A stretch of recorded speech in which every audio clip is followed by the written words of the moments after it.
కరీంనగర్ లో అన్ని రకాల వ్యవసాయ యంత్రాలు లభించే ఒకే ఒక చోటు excel agri solutions Peddapalli bypass road Bommakal Karimnagar. ఇప్పుడే సంప్రదించండి.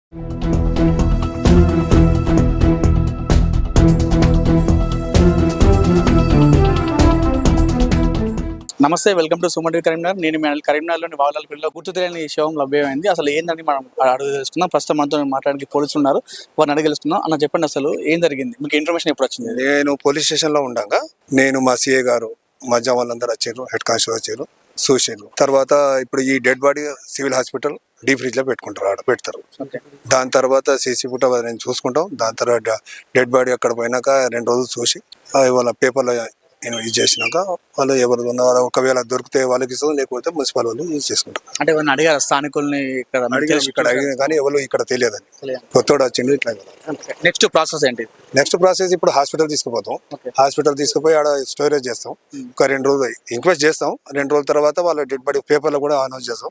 పేపర్లు చేసిన తర్వాత వాళ్ళు తెలిసిన వాళ్ళు అయితే వాళ్ళకి ఇస్తాం, లేకపోతే మున్సిపల్ వాళ్ళు మనం దానికి సంస్కారం మనం చేస్తాం. అంటే ఏ టైంకి మీకు తెలిసింది?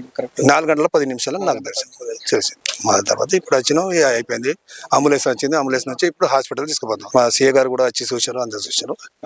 ఇక బాడీ తీసుకొని షిఫ్ట్ చేస్తాం ఇప్పుడు. సో మొత్తానికి అయితే ఇట్ల మధ్యలో పిల్లని మృతదేహాన్ని ఇక స్థానికులు గుర్తించడంతో వారు పోలీసులకు సమాచారం అందించారు.